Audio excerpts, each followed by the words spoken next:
might lose the NBA. I saw that. And I am so hurt by this because I'm going to tell you, Roderick and Karen in the background. Hi, Karen. I know she's wilding over there. Yeah, She I is love her. I love her. extremely animated today. Yeah, I love her. I love her. Um, I only really watch the NBA primarily to watch TNT's halftime and Yeah, then TNT's after show because I wasn't a fan when Shaq first came on because he had a little animosity towards towards Charles. There was nasty. yeah. People don't remember that first year. I remember They were that. there was some not good friction. But then Hmm. now it's like the wild stuff that happens. Kenny's knock needed ass going up. They chasing and running. All of the graphics, the people going Right. fishing, Ernie keeping the thing going. It's magic. It's probably the best. I think it's the best talk show. It's better than The View for Yeah. me. It's like so good. It is so good. And that it may not happen because if Amazon or whomever gets it, Ernie's staying at Right. TNT. Charles said he can go wherever he wants. But who wants Charles without y'all didn't want him with Gail? Charles by himself Right. is not a thing. He wasn't even good on Club Shay Shay. Y'all ain't even Right. watch him on that. It's the Yeah. chemistry.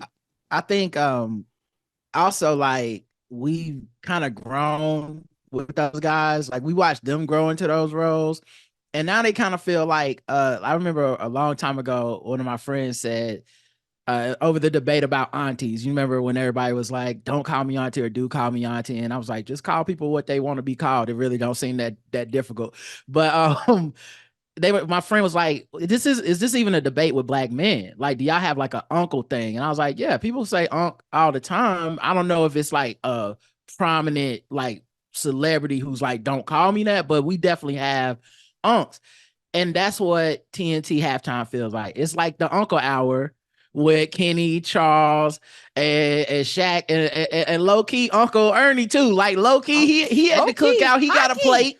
You know high what I mean? key. Yeah. Ernie's that dude. This bitch ass white boy. Come on, Ernie.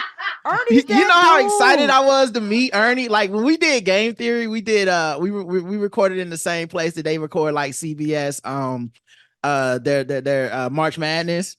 And so, you know, some of those guys are going to be in the building and stuff. And no offense to any of the other brothers that was in the building, but man, when I seen Ernie coming out the elevator one time, I fanned out. Like it was like I'm normally pretty cool about that, but I'm like, I just had to say, like, I'm such a big fan. Da da da. You mind if I get a picture? He's like, yeah, he was so cool. So like, having that space is really cool. And you know, I'm not even saying it's like about agreeing with all that takes and politics and all this. It's not even about that. It's just like a dope space for some dudes to just sit back and be funny.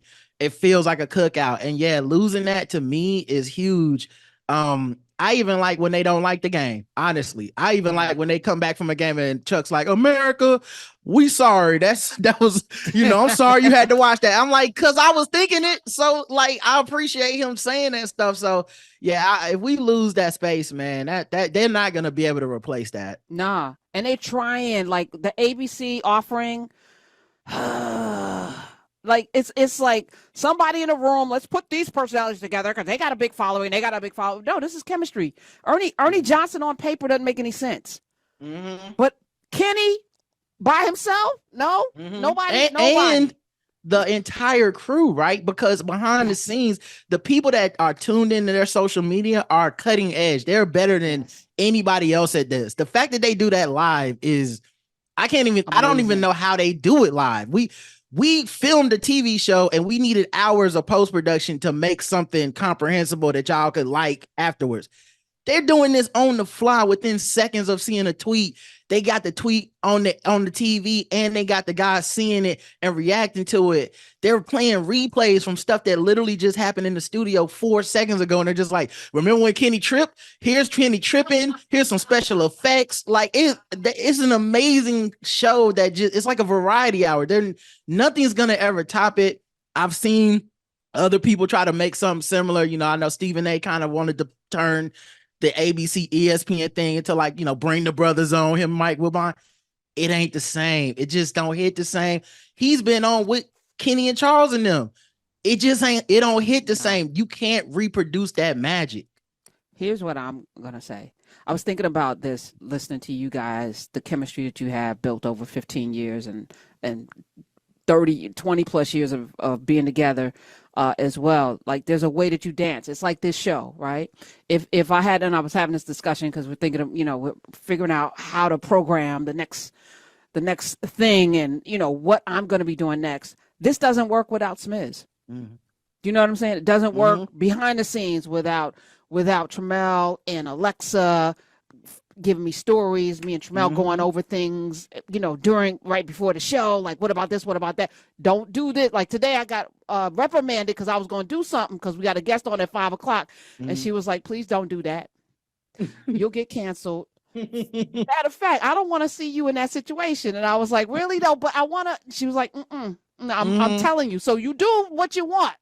Right. But if you do that, it's going to end poorly for you. And I was like, okay, all right. You know what? Because, I think I could get away with it. And she was like, no, you can't. So I was like, okay. That's somebody's job. That's somebody's job. Yes. Right. Somebody to tell you, no, sit your ass down somewhere and don't do that because that's bad. Yeah. So we're going to be having this conversation because that is important. Darvin Ham got fired. Again, NBA is chemistry, is teams. Everybody's talented. What makes the Chicago Bulls, those years great, or the Lakers, is chemistry. Right. And part of the chemistry was hate. Part of that chemistry was Kareem couldn't stand Magic. And, part of that friction that you need. I've been looking for it, Roger, by the way. I've been looking for somebody to fight with lovingly. But people be so scared to say, and they should, tread lightly. But I'm willing to banter with somebody. It's a fine line. It's a fine line because you can have an intellectual disagreement, and that's one thing. And then you can make it personal or take personal shots. And there's a level of disrespect that it crosses the line, and then it's not fun anymore for anybody. Right. So it's like, people got to be careful about how they disagree. It's not whether or not you disagree. Everybody disagree with everybody. That's, I always say that when people write into our podcast about something. I'm like, if you sat up here for 3 hours, I hope you don't think you wouldn't get no feedback of people that don't agree, because that's what's going to happen. But if you can keep it respectful, hey, we could do that all day. Let's just keep it respectful and honest,